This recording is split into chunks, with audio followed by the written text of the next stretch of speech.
And as usual, thank you, my friends, for being here. I am very happy to be back. This is our fourth case discussion. Thank you, Christoph.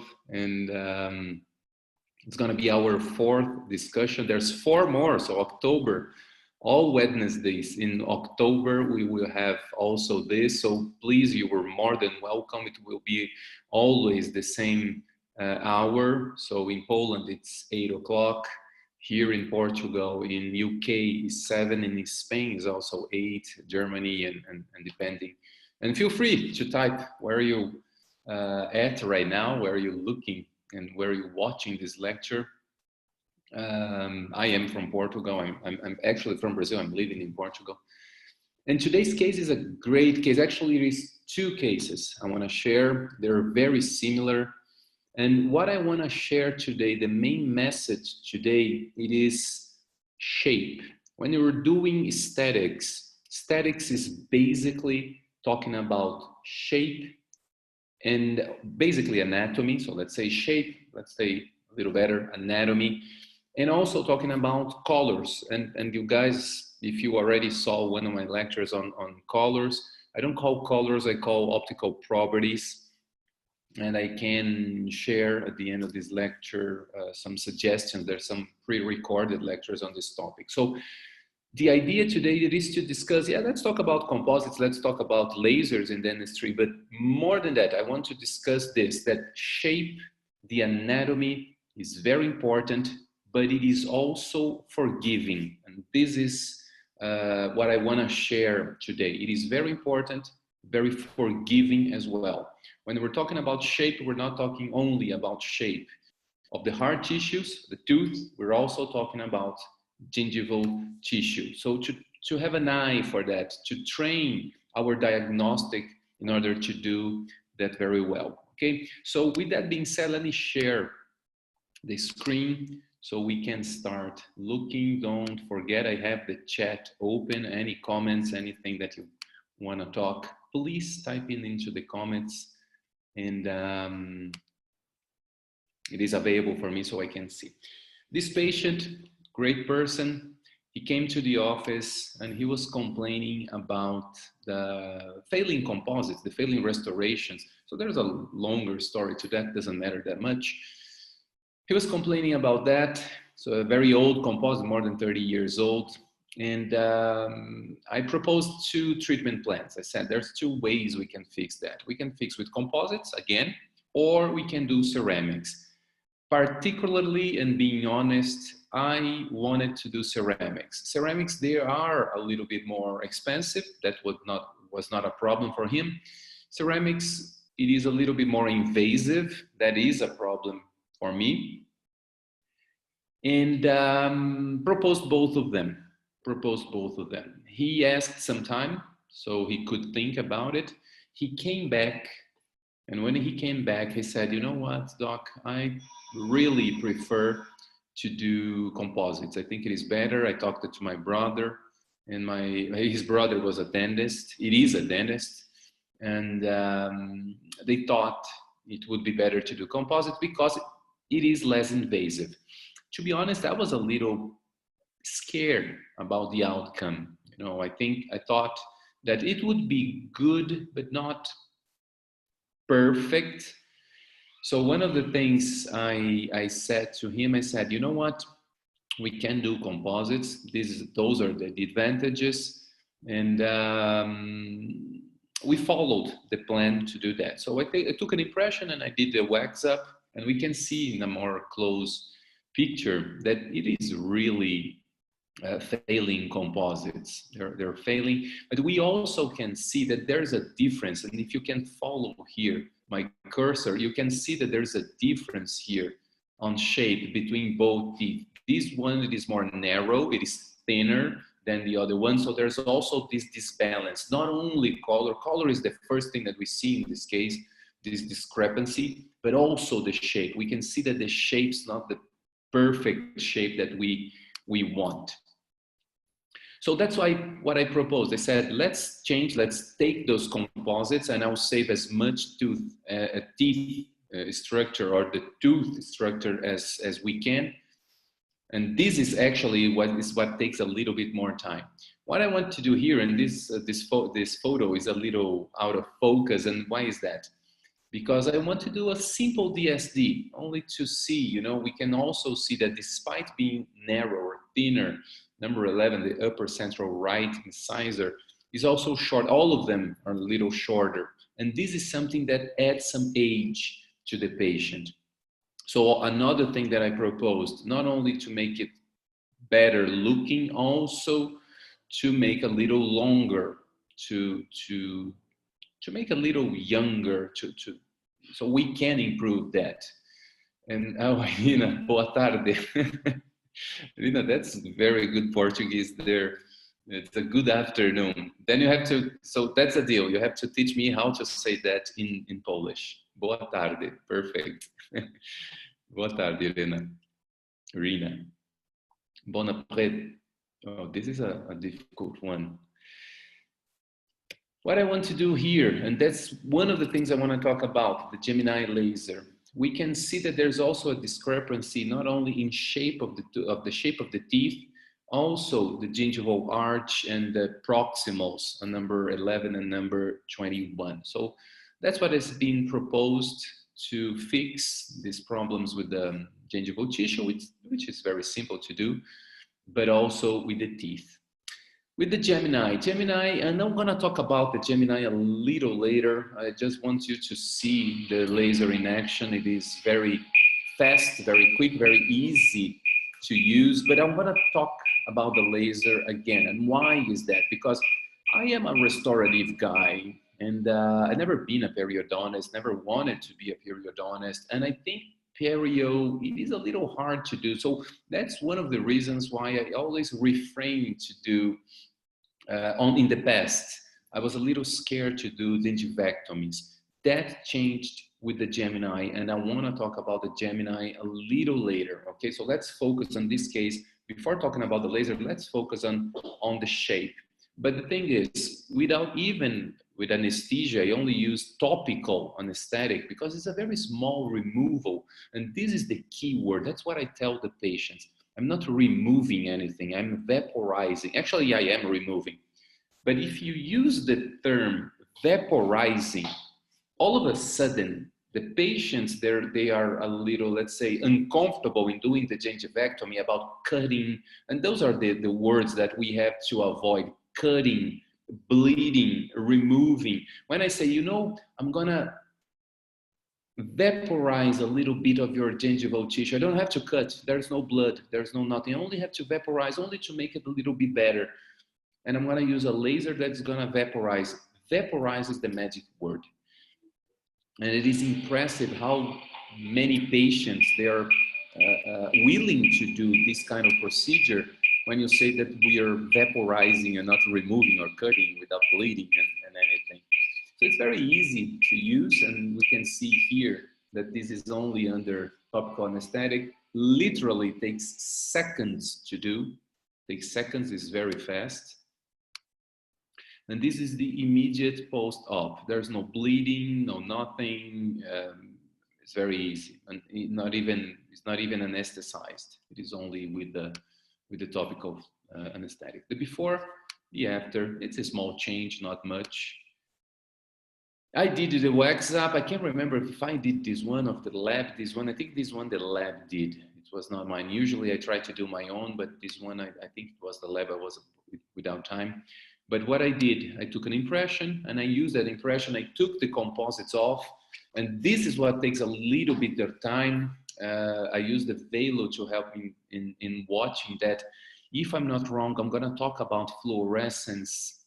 It's gonna be, this is case discussion number 4. On number 7, if I'm not wrong, so a little longer, it's going to be 3 weeks from now. I'm going to talk about fluorescence and how important it is, how it makes our life easier when we know what it is composite and what it is tooth. So that's was the idea. I removed only the composites. Takes a little time to do that without, you know, hurting, without grinding the tooth. Etching and bonding, we talked about that last week. If you guys remember, I'm going to talk again about bonding a little bit, not that much, but I'm going to talk about bonding a little bit. It's not the focus.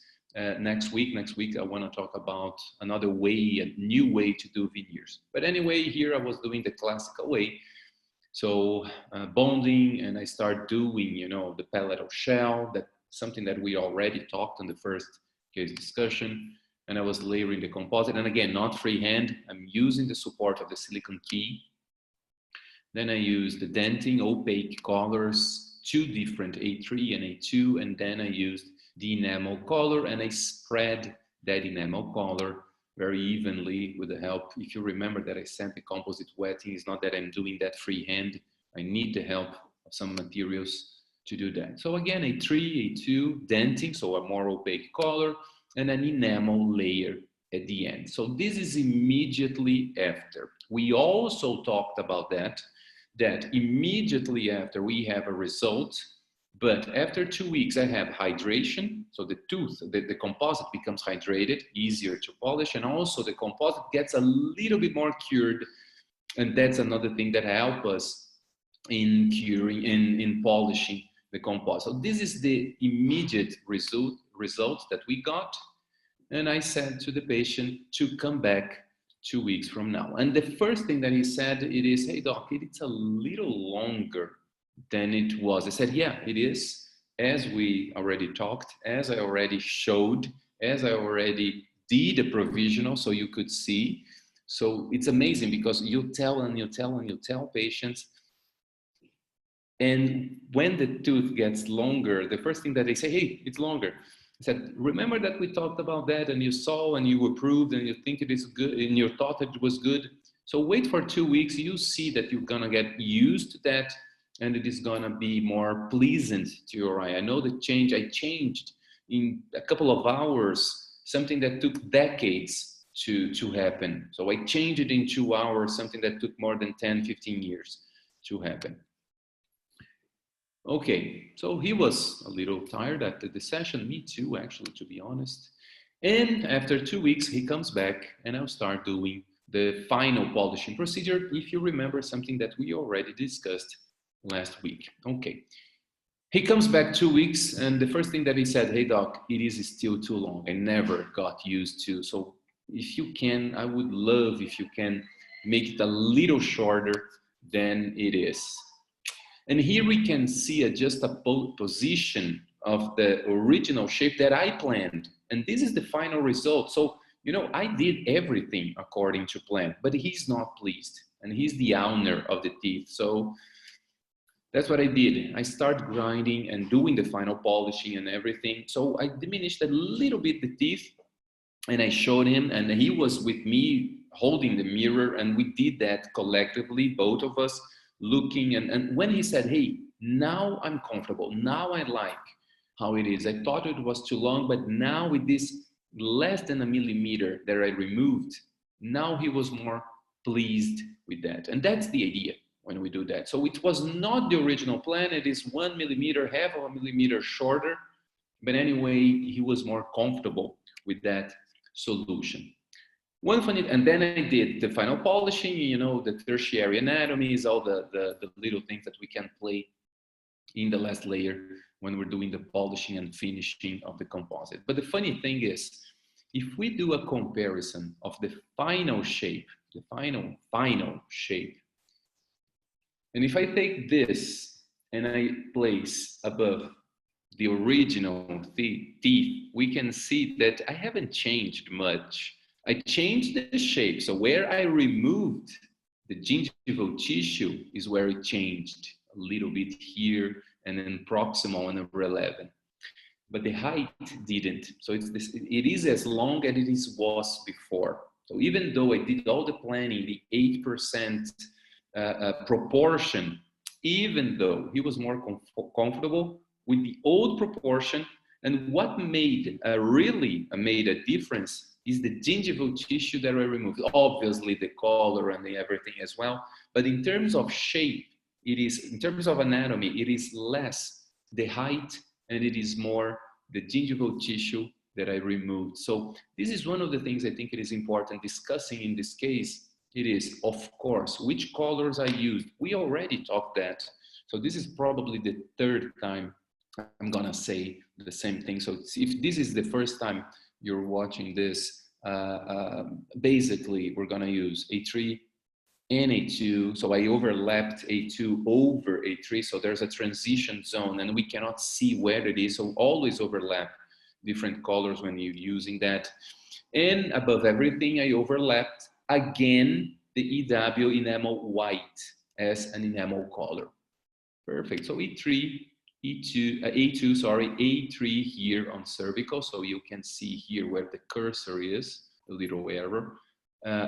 There's an A3 color here, is a dentin. Then overlapped A2. There's an overlap here, A2, very thin. And even thinner, it is the enamel white.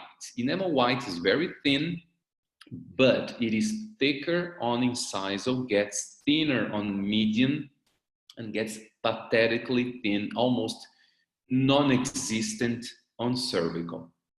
Okay, so it's all a matter of controlling thickness and using a composite that looks like a tooth. This is another thing. Okay, so this is the final result, the before, then the after. The composite that I used, it is the Mosaic. The Mosaic is a great composite and it is available here in Europe. It's not available in Latin America, for instance, but it is available in US and here in Europe as well. It's a great composite. Dentin colors are very nice. They look like dentin, but enamel colors is what add. If you use the correct thickness, don't use too thick. If you use too thick, then your restoration goes to the trash. It doesn't look good. If you control the thickness, then it looks good, very good. Okay, as with other composites. But the key here is don't use this last layer too thick. Make it thin. If it is too thin, add a little more, and you're gonna see that becomes very beautiful. The restoration. And remember, this is after 2 weeks. This is not immediately after. This is after 2 weeks. So this is after final polishing. Okay.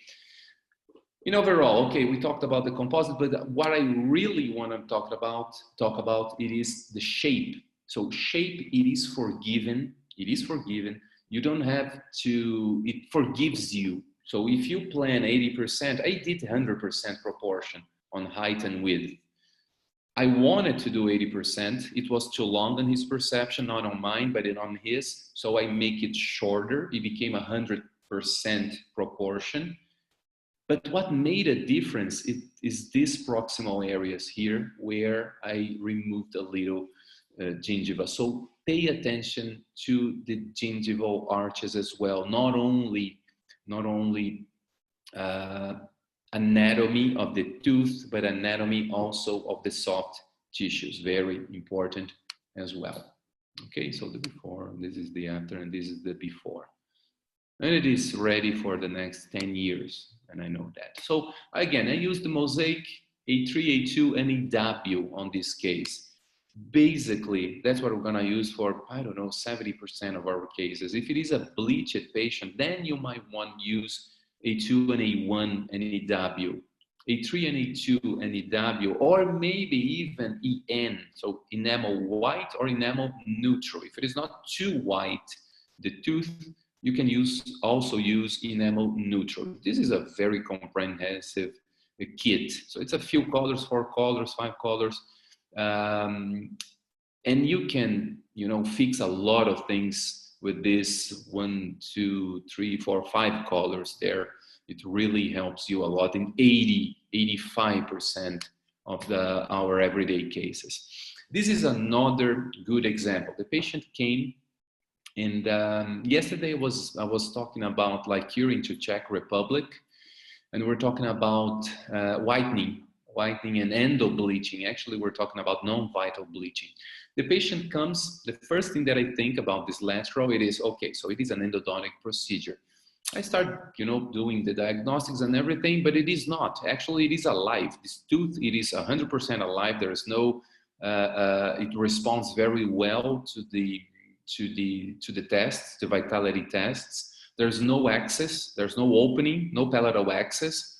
So the tooth, it is definitely alive. I did the vitality tests after trying to find the opening access. There was no access, endodontic access. And I said, oh, so this tooth is alive. It is alive and it is well. What is happening here?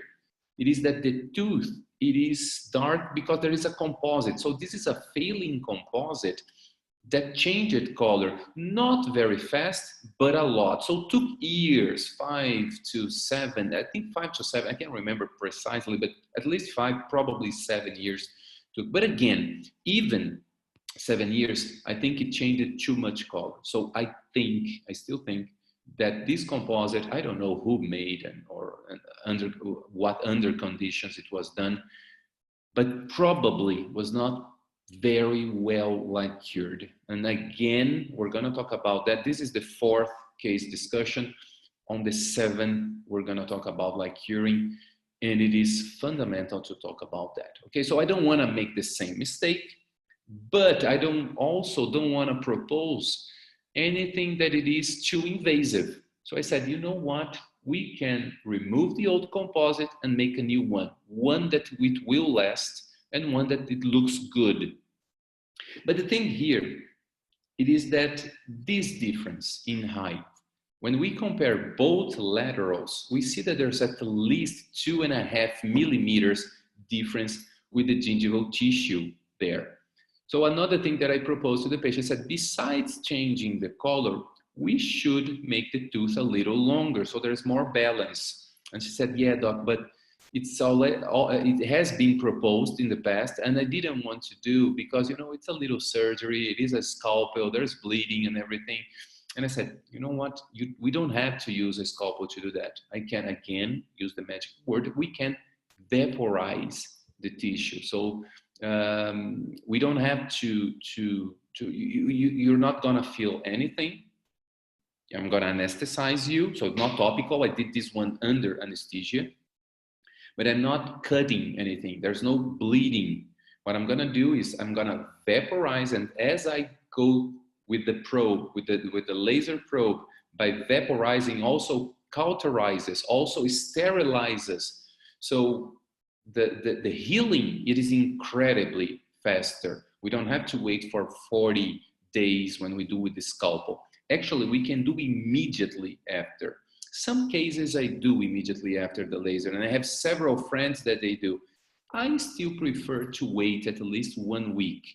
But 1 week of healing is completely different from 40 days or 1.5 months, or depending on how much you wait when you do with the scalpel. It is really faster.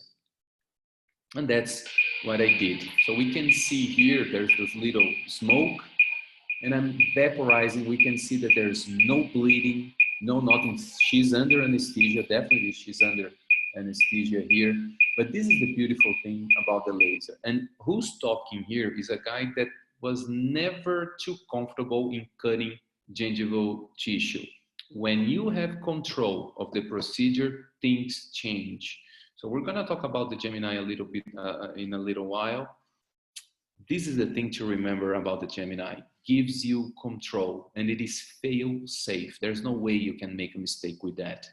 And this is the thing that doesn't require too much training because it's actually very safe, very easy to use. So we did the gingivectomy, the laser gingivectomy in this case. So the before, sorry, and the after. There we can see the composite is not looking that good. After a week, I called back the patient, and this is what I want you to see. I removed the composite, again, under fluorescence, using fluorescence. We're gonna talk about fluorescence in 2, maybe 3 weeks from now.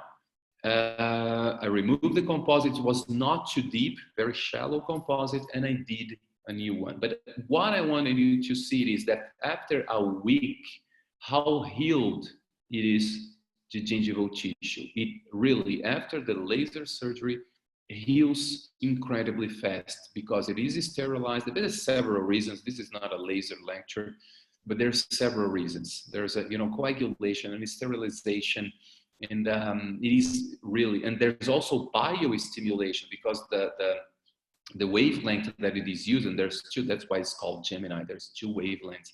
Both of them helps the tissue in healing as well by stimulating the mitochondria within the cells. So there's a better healing because of this better response, this better tissue response. The metabolism is increased a little bit by the stimulus of the infrared laser. So this is the composite, and as curiosity, guess which color I used? A3 on cervical, A2 overlap. There's a little overlapping of A2 over A3, and then the EW. So absolutely the same colors that I used on the previous case, and the same colors that I use in 75 to 80, maybe even 85% of my cases. Those are the three colors that I use more. Okay, definitely easily 75% of my cases. So before and after, and we can see the difference in height here that I removed those 2 millimeters, and what difference does it make? So let's see a simulation if I didn't remove the gingival tissue. Let's say that I haven't removed the gingival tissue. That is more or less what it would look like, the tooth, the lateral incisor, if I haven't removed the gingival tissue. By removing the gingival tissue, by paying attention to that as well, not only the shape of the tooth, but also the shape of the gingival tissue, we can increase and make our lives easier, and to make the cases looking a little bit better. Several cases I lost, doing the gingivectomy. I have one that I really wanted. The outcome is more or less, I'm not going to show today, but it's more or less, and it would be beautiful if I had made, but I hadn't the laser back then. With the laser, it's impressive how much more acceptance there is when you start using this kind of technology, because it is very technological, and the patients, they recognize as something very technological. So this is the after, and we can see. So again, I removed but only by changing color we can do, but removing the gingival tissue make it even better. I think it makes even better. Okay, my friends, we have 3 minutes, so the idea of those lectures is never taking too long. All of them are being recorded. I never want to make them too long. The idea is to discuss clinical cases, in our everyday cases that I had, and they were a little bit of challenging. There's 3 minutes. I want to show a little case that I did during my laser course that I did with a friend, and talk about that. What it is so special about the Gemini. So there's a video. I'm not going to show the whole video, so you can see in a larger picture what a laser can do. And what it is the key thing about the Gemini laser. Again, I don't want to turn this into a laser lecture, but the thing is, tissue cooling. When we have thermal relaxation, when we have a laser that doesn't work continuously, a laser that works in, peaking the pulse and then turning off and then getting on again, but on a peak pulse and then turning off, we are not able to heat the tissue too much. Because if we heat too much, like baking a cake, then you miss your recipe. It's the same thing when doing the surgery, and that's when you buy a laser and that you need to get trained in doing. How fast and how fast you should move. With the Gemini laser, that becomes easier because it's a superposed laser. Even if you want to create heat, it's very hard because it's not a continuous wave as the old lasers were. It's not even a gated pulse when it is on and off, on and off, on and off. It is a superposed laser. What is the difference of superposed laser, and what it is the benefit from us? The superposed goes very strong power, so it works in a very strong power, but also turns off in a little, we can see that, so it's faster that we can see, but turns off by a little larger amount of time, and then gets turned on again and off and on. So it is very, very difficult to increase the heat in the tissues. If we can't increase too much the heat, we're never burning, we're never tearing. This is an English term for that. We're never tearing the gingival tissue, the soft tissue, by doing that. So this is what the Gemini, why the Gemini, it is so good in my opinion. It is very technological, of course, but it is also very easy to use. It's very safe to use. And this, it is one of the things. There's two wavelengths. So we have 810 and also 980, and they're complementary. So both of them are infrared wavelength, different infrared wavelengths, but they complement each other. And that's what helps so much. This is a long video. I don't know if I'm gonna show it all the way. So this is a frenectomy that was done in the clinic. So we did as a group of teachers in the clinic. But this is a large frenectomy. This is a dental student. The patient, it is a dental student, and she needed frenectomy, fiber removal in the interproximal region of the central incisors, and also, why not, a little gingivectomy. So I want you to see, for anyone who ever did this kind of procedure, you guys probably remember how much blood and also, you know, stitches and the post-operative pain that comes with that. Me particularly, I'm never doing any frenectomy again without the laser, because for me it makes no sense. It's too much pain. Post-operative, it is hard. You have to do the stitches and everything. With the laser, there's no bleeding. It is faster. There's no, it doesn't hurt, because all terminations, all nervous terminations, they are cauterized. Heals incredibly faster. My wife is a pedodontist, and she takes care of kids and children. And when she does lingual frenectomy, definitely she will never do again this kind of procedure without the laser, because it makes no sense. It is much more painful, takes much more time than doing with the laser. And we can see here, this is how long into the video. We're talking about 1.5 minutes. No bleeding, no nothing. We can completely remove the fibers. We can cauterize. There's no blood. We can do very fast using the correct kind of technology. And that's what we see here. Now we're gonna remove the fibers between the central incisors. And why is that? Because orthodontic treatment. So the idea is to do the orthodontic treatment, so those fibers would not interfere with the movimentation as well, you know, with the movement that the orthodontic procedure will do. And this is Portuguese on the background. I don't know if you can hear, but we're talking Brazilian Portuguese in the background, talking about the case and everything. And she's a dental student.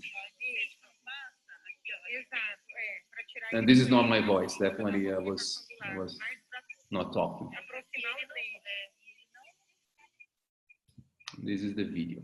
Okay, friends, again, let me see. I think there's another video here. So only the fiber remove. I don't want to get too repetitive in showing that. But this is again, after gingivectomy, you can see that the canine here, there was also a little gingivectomy on both central incisors. We made them a little longer, removed the fibers in between, and did the frenectomy. All of that took, I don't know, maybe 10 minutes under anesthesia. Post-operatory, it's gonna be painless. There's no bleeding. Healing, it is insanely faster. So again, for this kind of procedure, when dealing with gingival tissues, and it is talking a guy that was never too comfortable in working in gingival tissues, Gemini definitely helped me a lot in overcoming that fear and overcoming that this kind of problems. Okay, my friends, next week I'm gonna talk this amount about bonding, because that's not the idea. The idea I want to talk about is that all of the cases I've been presenting so far, all of the composite cases I've been presenting so far, I always did freehand. So I want to show next week, and I invite you guys to see, for you who doesn't know the U veneer, I want to talk about the U veneer. The U veneer is a system, and that's what I'm going to talk about next week. It's a system that helps a lot in doing veneers, doing direct veneers in mouth. It is very fast.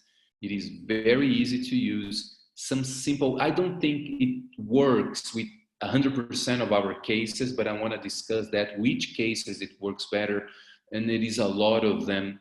And I want to show what other uses you can use your U veneer if you already have. But that's what I want to show. I want to show next week how we can use the U veneer to get very nice and very fast results. And again, this is immediately after. So this picture is immediately after. It's not 2 weeks. So this is when we raise the chair, how it looks like. But that's going to be next week. So I want to invite you guys again so we can see 7 days from now. We're gonna talk about the U veneer. This much about bonding because of the picture that I had just showed, but my idea is to describe the U veneer techniques. Okay, my friends, again, thank you so much for your presence. It is really an honor to come here and to have your presence. I know it is a little late in Poland. Thank you so much for your time, for this 35 minutes, almost half an hour that we spent together. Please let me know if you want to make any questions, any comments, please let me know. You can write me through the email. You can send me a message on Instagram or Facebook or whatever. Michal, thank you so much. And Malgorz, I really, guys, sorry about my very bad Polish. The only thing that I know it is, oh my God, how is thank you? I forgot. Dziękuję, dziękuję. Yeah, that I will never forget. Dziękuję, you guys. It is the only Polish word that I know. You have to teach me more words in Poland. And Alicia, how are you doing? Dagmara, thank you so much. Feel free to write. Remember one thing, as we did with the whitening lecture basically were cases that you guys sent to me. Remember that the 8 lectures, so 4 from now, we're just in the equator. We did 4, there's 4 more. The last one is gonna be Q&A, questions and answers. So feel free to bring your doubts, anything that you wanna ask, feel free, send me. You can send anonymously. I don't need to share if you don't want, but we can, the idea of the last lecture, it is to talk about any doubts, any comments, anything that you have. So the last one, guys, bring a beer. You guys bring, because I will bring a beer. It's gonna be like a farewell, and we're gonna talk about every, of the 7 lectures that we talked about earlier. So once again, Kasia, thank you. You're very sweet. Once again, thank you guys so much. Have a lovely evening. I know tomorrow is still Thursday. Everybody has to work, me included. And it's been lovely talking to you again. See you guys next week. Okay, thank you and bye-bye.